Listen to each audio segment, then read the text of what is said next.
કેમ છો મિત્રો? હું છું કલ્પનાસ કિચનમાંથી આપનું હાર્દિક સ્વાગત કરું છું. મિત્રો, આજે હું તમારી સાથે શેર કરવાની છું લગ્ન પ્રસંગમાં મળતા વેજીટેબલ કટલેટની રેસીપી. લગ્ન પ્રસંગમાં મહારાજ જેવા બનાવે છે એવા જ કટલેટ આપણે ઘરે બનાવી શકીએ છીએ. ઉપરથી એકદમ ક્રિસ્પી અને અંદરથી એકદમ વેજીટેબલથી ભરપૂર અને સોફ્ટ બને છે. બીટ નાખવાથી એનો કલર પણ એકદમ સરસ આવે છે. કટલેટને એકદમ ક્રિસ્પી બનાવવાના અને એકદમ ટેસ્ટી અને મહારાજ જેવા બનાવવાની પરફેક્ટ રીત અને ટ્રીક હું તમને મારા વિડીયોમાં શેર કરીશ, તો મારા વિડીયોને અંત સુધી જોતા રહેજો. તો ચાલો બનાવી લઈએ વેજીટેબલ કટલેટ. નવી રેસીપી જોવા માટે કલ્પનાસ કિચનને સબસ્ક્રાઈબ કરો, સાથે બેલ આઇકોનને જરૂરથી દબાવી દો જેથી નવા રેસીપી વિડીયો સૌથી પહેલાં જોવા મળે. વેજીટેબલ કટલેટ બનાવવા માટે મેં અહીં પેન મૂકી લીધું છે. આપણે ઝડપથી વેજીટેબલને સોટે કરી લઈશું. એમાં 1 નાની ચમચી જેટલું તેલ નાખીશું. તેલનું પ્રમાણ ઓછું નાખવાનું છે. ગેસની ફ્લેમ મીડિયમ રાખીશું. એમાં હું 1 વાડકી સમારેલી, એકદમ ઝીણી સમારેલી કેબેજ નાખીશું. કેબેજને મેં ચોપરમાં એકદમ ઝીણી ચોપ કરી લીધી છે. અને ત્યારબાદ અડધી વાડકી ઝીણું સમારેલું ગાજર નાખીશું. ગાજરને પણ મેં ચોપરમાં ચોપ કરી લીધું છે, તમે છીણી પણ શકો છો. અને ત્યારબાદ આપણે એને લગભગ 1 થી 2 મિનિટ માટે સોટે કરી લઈશું, જેથી એનું બધું જ પાણી છૂટું પડી જાય. વેજીટેબલને સોટે કરવા માટે એટલે જ જરૂરી હોય છે કે એ પાણી છોડતું હોય છે અને કટલેટ બાંધવામાં ઇઝી નથી પડતું. હવે એમાં સ્વાદ મુજબ મીઠું નાખીશું અને 1 નાની ચમચી આદુ લસણની પેસ્ટ નાખીશું. જો તમે લસણ ના ખાતા હોય તો સ્કીપ કરી શકો છો. 1 મોટી ચમચી લીલા મરચાંની પેસ્ટ નાખીશું અને એને સરસ આપણે મિક્સ કરી લઈશું. મિક્સ કરી અને મિશ્રણ એકદમ કોરું થઈ જાય ત્યાં સુધી આપણે એને કૂક કરી લેવાની છે. સતત હલાવતા રહેવાનું છે અને ગેસની ફ્લેમ આપણે મીડિયમ રાખવાની છે. જુઓ મિત્રો, તમે જોઈ શકો છો આપણું શાક સરસ સોતે થઈ ગયું છે અને કલર પણ ચેન્જ થઈ ગયો છે અને પાણી પણ એકદમ ઓછું થઈ ગયું છે. હવે એમાં 2 મોટી ચમચી આપણે બીટને છીણીને નાખીશું. બીટ નાખવાથી કટલેટનો કલર એકદમ સરસ આવી જાય છે અને ટેસ્ટ પણ સારો આવે છે. અને બીટને પણ આપણે 1 મિનિટ માટે સાતળી લઈશું વેજીટેબલ સાથે. તમે જોઈ શકો છો બીટ નાખ્યા પછી વેજીટેબલનો કલર કેટલો સરસ આવી ગયો છે અને હવે બધું જ પાણી પણ સુકાઈ ગયું છે. હવે આ સ્ટેજ પર આપણે ગેસની ફ્લેમ ઓફ કરી દઈશું અને આ વેજીટેબલને આપણે એક પ્લેટમાં કાઢી લઈશું, જેથી એ ઠંડુ થઈ જાય. કમ્પ્લીટલી ઠંડુ થાય પછી જ આપણે આગળની પ્રોસેસ કરીશું. જુઓ મિત્રો, તમે જોઈ શકો છો મેં મોટી થાળમાં આ વેજીટેબલને ઠંડુ કરી લીધું છે અને સરસ ઠંડુ પણ થઈ ગયું છે. હવે એમાં મેં 4 નાના બટાકાને બાફીને મેશ કરીને લઈ લીધા છે. બટાકાની સાઇઝ મારી નાની હતી, તમે જો મોટા હોય તો 3 લઈ શકો છો. એ નાખીશું. ત્યારબાદ આપણે બાકીની સામગ્રી પણ નાખી લઈશું. હવે સૌથી પહેલાં મેં અહીં 1/4 કપ બાફેલા વટાણા નાખ્યા છે, એ લીધા છે, એ નાખીશું. વટાણાનો ટેસ્ટ ખૂબ જ સરસ આવે છે. 2 મોટી ચમચી સ્વીટ કોર્ન નાખીશું. તમે આ કટલેટ્સમાં તમારી ચોઈસ મુજબનું કોઈ પણ વેજીટેબલ લઈ શકો છો. ધાણાને ઝીણા સમારીને કોરા કરીને લીધા છે, એ નાખીશું.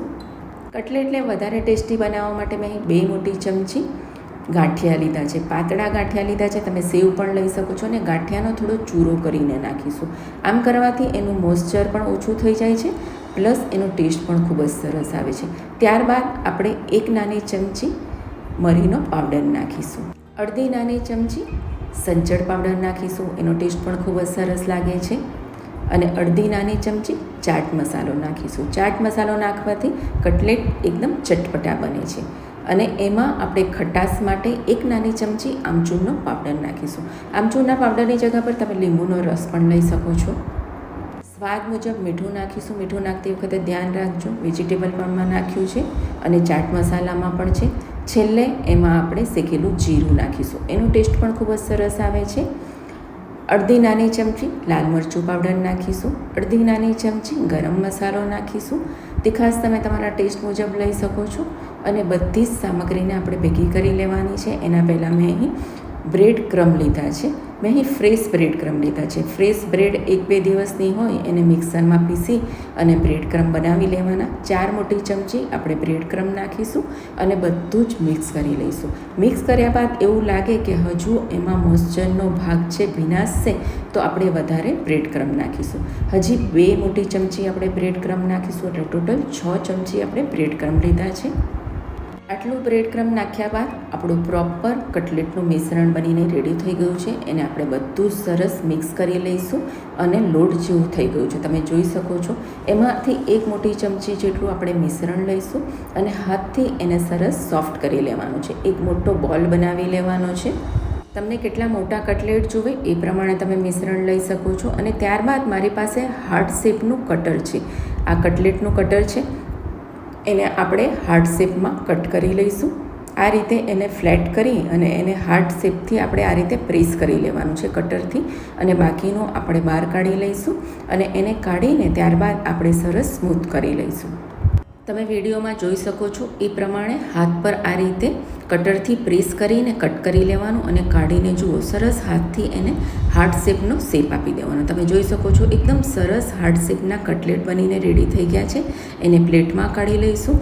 જો તમારી પાસે આ રીતનું કટર ના હોય તો મીઠાઈવાળાની દુકાનમાં જેવી રીતે ગોળ મળતા હોય છે લંબગોળ, તમે એ રીતે પણ બનાવી શકો છો. હું તમને એક એ રીતે પણ બનાવીને બતાવું છું.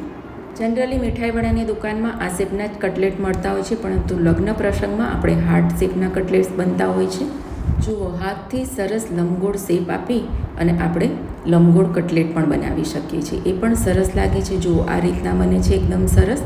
હવે આ જ રીતે બધા જ કટલેટ આપણે બનાવી લઈશું. તો મિત્રો છે ને એકદમ સરળ ઘરમાં કટલેટ બનાવવા. જુઓ, હવે બાકીના બધા જ કટલેટ આપણે આ રીતે બનાવી લઈશું. જુઓ, બધા જ કટલેટ બની ગયા છે. મેં થોડા હાર્ટ શેપના અને થોડા લંબગોળના બનાવ્યા છે.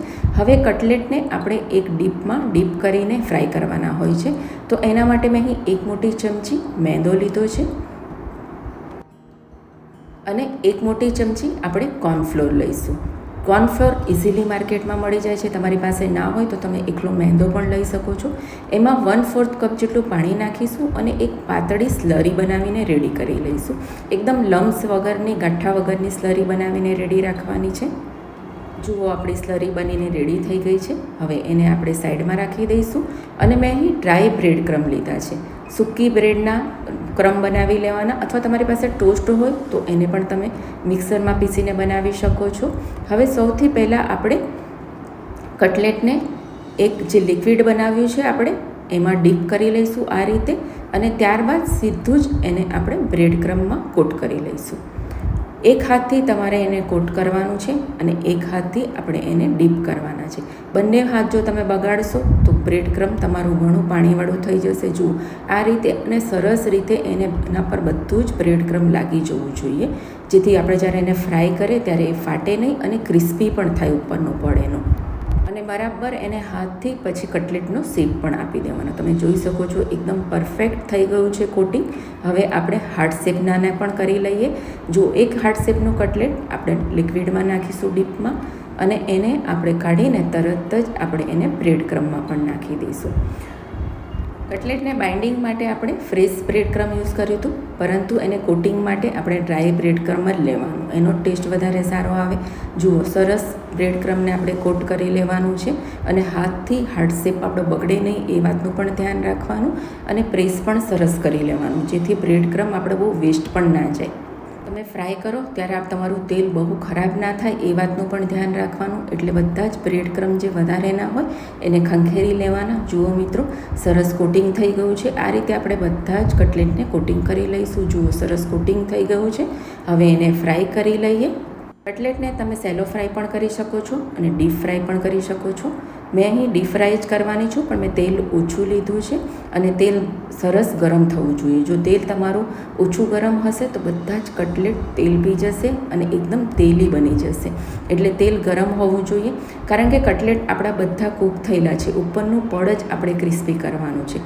જુઓ, અને એને ફેરવતા ફેરવતા આ રીતે આપણે એકદમ ક્રિસ્પી થાય ત્યાં સુધી ફ્રાય કરી લઈશું. તમે જોઈ શકો છો કટલેટ એકદમ સરસ ફ્રાય થઈ ગયા છે અને કલર પણ સરસ આવી ગયો છે. હું એને આ રીતે ધીરે ધીરે ફેરવતી જાઉં છું, કારણ કે કટલેટ આપણા સોફ્ટ છે. જો તમે વધારે એને ચમચો મારશો તો એ તૂટવાનો પણ ડર રહે છે. જુઓ મિત્રો, કટલેટ ફ્રાય થઈ ગયા છે. હવે એને આપણે ટિશ્યુ પેપરવાળી પ્લેટમાં કાઢી લઈશું, જેથી વધારેનું જે ઓઇલ છે એ ટિશ્યુ પેપર શોષી લે. અને આ જ રીતે આપણે હવે હાર્ટ શેપના પણ ફ્રાય કરી લઈશું. હાર્ટ શેપના કટલેટને મેં તેલમાં નાખી દીધા છે, તમે જોઈ શકો છો. અને એને પણ આપણે ફેરવતા એકદમ ક્રિસ્પી થાય ત્યાં સુધી એને ફ્રાય કરી લઈશું. નાખ્યા પછી 2 મિનિટ સુધી એને ફેરવવાના નહીં, એ વાતનું ખાસ ધ્યાન રાખવાનું. સરસ ક્રિસ્પી થવા માંડે પછી જ એને આપણે ટર્ન કરવાના. જુઓ, તમે જોઈ શકો છો, અને નીચેનું પડ એકદમ સરસ ક્રિસ્પી પણ થઈ ગયું છે અને કલર પણ એકદમ સરસ આવી ગયો છે. આ સ્ટેજ પર તમને એવું લાગે કે તમારા કટલેટ બહુ સોફ્ટ લાગે છે, તો તમારા કટલેટને જે તમે એક વખત કોટ કર્યા હતા, તમે 2 વખત પણ કોટ કરી શકો છો. ફરીથી એને સ્લરીમાં ડીપ કરીને ફરીથી તમે એને બ્રેડ ક્રમ્બમાં કોટ કરી શકો છો, જેથી એનું ઉપરનું પણ એકદમ જાડું થઈ જાય અને ક્રિસ્પી પણ બને. જુઓ મિત્રો, આપણા કટલેટ ફ્રાય થઈને રેડી થઈ ગયા છે. બંને કટલેટને મેં ફ્રાય કરી લીધા છે અને બન્યા છે ને એકદમ લગ્ન પ્રસંગમાં અને મીઠાઈવાળાની દુકાનમાં બને એવા. થોડી સામગ્રી વધારે હોય છે, પરંતુ ખાધા પછી એનું રિઝલ્ટ ખૂબ જ સરસ આવે છે. અને જુઓ, એકદમ ક્રિસ્પી અને અંદરથી એકદમ સોફ્ટ બન્યા છે. હું તમને એક કટલેટ તોડીને પણ બતાવું છું. ઉપરથી એકદમ ક્રિસ્પી અને અંદરથી એકદમ વેજીટેબલથી ભરપૂર ટેસ્ટી કટલેટ. તો મિત્રો, તમને મારી આ કટલેટની રેસીપી પસંદ આવી હોય તો ચોક્કસથી ટ્રાય કરજો. મારી ચેનલને સબસ્ક્રાઈબ કરજો. ફરીથી મળીશું આવી જ રેસીપી સાથે. Thank you.